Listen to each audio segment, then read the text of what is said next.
It's not that difficult to understand why we're down there. It just doesn't serve the interests of a corporate-owned media to report that. That's true. The last thing they want is a conversation about income inequality.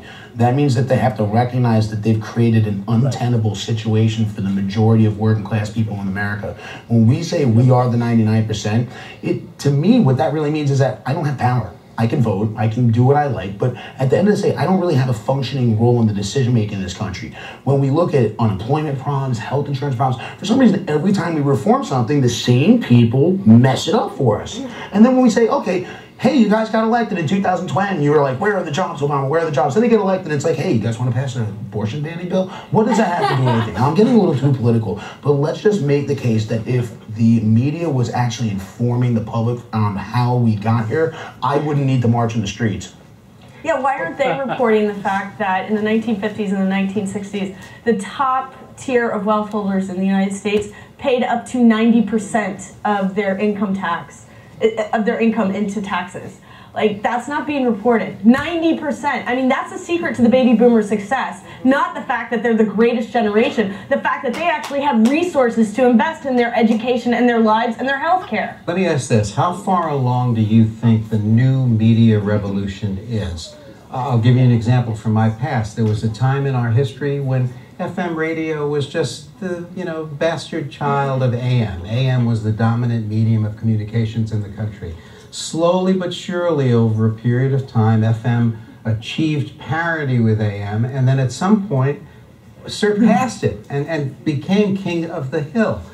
Where in the process of what's happening right now and what can happen in the days ahead is the new media taking on the role of exploring you guys, not exploiting, exploring you guys, and taking over the weaknesses of the conventional media that just about everyone here has criticized so far this evening? Well, I would like to say one thing. Tim, you brought up a great line about editors. Yeah. And I at first come out of a family that understands an editor. You said, we don't want any editors because you're just going to take the camera and tell the story. And I remember when we were filming, it was like, oh, wow. But always there's an editor because the editor is objective.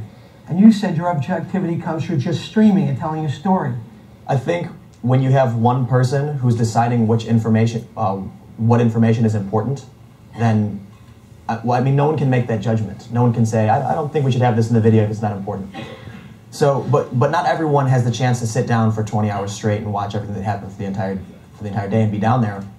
But when you have 12,000 people watching for the majority, and then you have people coming in and out, that 12,000 will edit much more efficiently than one person ever could.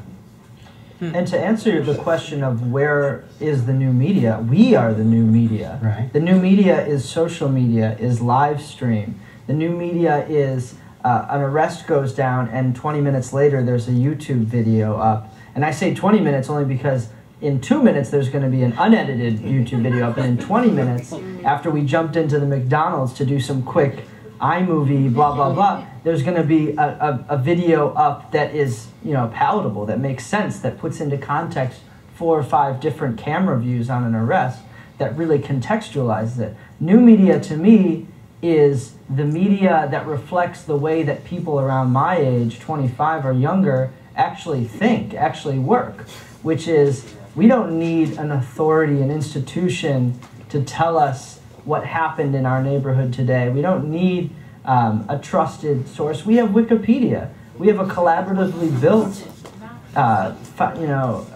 trove of knowledge that we trust because we're smart enough to connect the dots, because we're brought up on social networks and we're brought up with the wisdom of collective,